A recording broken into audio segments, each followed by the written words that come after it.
Right. बहुत जी। दिनों बाद क्या ब्रेकआउट मिला क्या मुझे नहीं पता चार्ट पे, लेकिन 2600 पार कर गया है बहुत दिनों बाद। और बहुत दिनों बाद टाइटन टूट गया 6%। दोनों राय बताइए।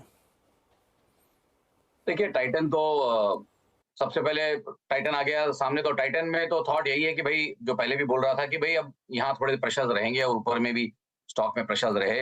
अच्छा डिस्ट्रीब्यूशन हुआ है यहाँ 3700-3800 के आसपास अच्छे डिस्ट्रीब्यूशन हुए। तो अब नया ब्रेकडाउन ये आज जैसा दिख रहा है, शाम तक वॉल्यूम्स क्या करता है वो देखेंगे, बट फिलहाल तो वॉल्यूम्स ब्रिस्क हैं, अच्छे हैं वॉल्यूम्स। और जितना मुझे अभी दिख रहा है लास्ट 4-5 सत्रों का जितना वॉल्यूम था उतना सुबेरे ऑलरेडी अभी अभी 10 बजा है और ये 10:30 बजा है और ये ट्रेड उससे ज्यादा वॉल्यूम हो गया है। तो ये वॉल्यूम लेग ब्रेकडाउन है। 200 दिन का लॉन्ग टर्म एवरेज जो अभी तक लास्ट 15 दिन तक सपोर्ट दे रहा था वो वायलेट हो चुका है। तो अब यहाँ से जैसे मैंने बोला long to medium term risk reward सब जगह नेगेटिव है, तो पॉसिबली अब जैसे थे लंबे अवधि के एवरेजेस और सपोर्ट टूटते रहेंगे तो थोड़ी थोड़ी बिकवाली अब यहाँ पे ऑटोमेटेड आती रहेगी, क्योंकि जब 200 दिन का एवरेज टूटता है तो ऑटोमेटिकली कुछ फंड्स अपने आप लॉन्ग टर्म ट्रेंड नीचे हो जाता है और धीमे धीमे फिर आपको सेलिंग दिखती रहेगी यहाँ पे।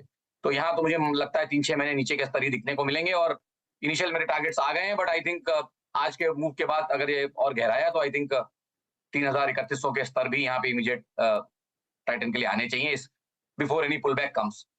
और जहां तक रही दीपक नाइट्राइट की बात, यहाँ तो मुझे अभी भी लग रहा है कि हम पुल बैक जोन में ही है। कारण वही है कि यूक्रेन वॉर का जो हाई था, वो न्यूज ब्रेक होने से पहले के जो हाई थे 2021 के सितंबर के या जनवरी में 22 में जिन्होंने हाईज बनाए, उसका ये पुल बैक ही कर रहा है। अभी तक उन लेवल्स के आसपास कहीं नहीं पहुंच पा रहा, 3000 के आसपास के वो लेवल्स थे। तो आई थिंक ये पुल बैक ही है। ठीक है, आई थिंक यहाँ पे भी न्यूज या नंबर्स कुछ होंगे, ऐसा मैं मान के चल रहा हूँ, मुझे आइडिया नहीं है, बट बहुत ज्यादा 2600-2630 के ऊपर टिक पाएगा मुझे आज का सेटअप देख के लग तो नहीं रहा है फिलहाल। ओके, तो ये है कहानी दीपक नाइट्राइट और टाइटन की। चलिए एक और सवाल लेते हैं फटाफट। सोनू कुमार छपरा बिहार से। सोनू जी नमस्कार। नमस्कार सर। बताओ सर। सर इंजीनियर इंडिया का 200 शेयर 238 कब आएगा? लॉन्ग टर्म व्यू चाहिए। 238 का बाइंग और लॉन्ग टर्म का व्यू चाहिए। बताइए भाई सरवेंद्र जी, इंजीनियर्स इंडिया लॉन्ग टर्म के लिए।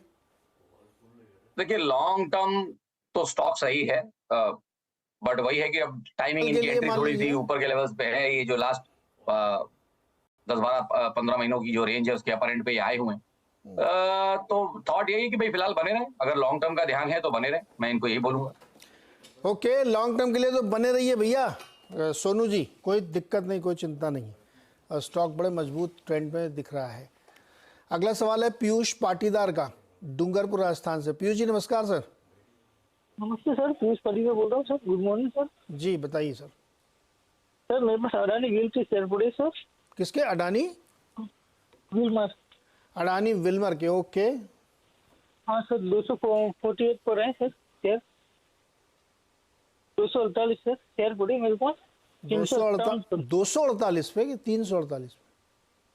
नहीं, 248 शेयर पड़े और 358 प्राइस है सर उसकी। ओके, तो सर इसमें होल्ड करूँ या सर बाय करूँ? सरवेंद्र जी अडानी विल्मर में होल्ड करें क्या आप पाटीदार जी? देखिए पूरे ग्रुप पे थोड़ा सोचना चाह रहा हूँ, और इन द सेंस कि वैसे भी अवॉइड ही करता हूँ जहाँ पे बहुत ज्यादा न्यूज डेवलपमेंट्स रहते हैं। बट अब ये शेयर तो चला ही नहीं था, मतलब ये शेयर जब बाकी सारे शेयर रिकवर किए तो ये बिल्कुल रिकवर नहीं किया इनिशियल पहले न्यूज के ब्रेकआउट के न्यूज के बाद। तो आई थिंक अब वर्स्ट केस इसका जो रेंज बना हुआ है लास्ट 12-15 महीने का, वो 300 से 400 के बीच का रेंज है। फिलहाल तकरीबन बीचों बीच चल रहा है, तो कोई बहुत विशेष रिस्क रिवॉर्ड नहीं है। बट अब इनका ताजा ताजा ट्रेड है और लकीली नीचे के भाव से ट्रेड है, तो चाहे तो बने रहे। मेरे पास कोई बहुत स्ट्रांग व्यू नहीं है। ओके, बहुत स्ट्रॉन्ग व्यू नहीं, लेकिन आपका चूंकि लेवल नीचे में है तो आप इसमें बने रह सकते हैं, क्योंकि ये बहुत ज़्यादा ना चला है ना बहुत ज़्यादा अभी फिलहाल बहुत ज़्यादा गिरा। एक और क्वेश्चन क्विकली, सोमेश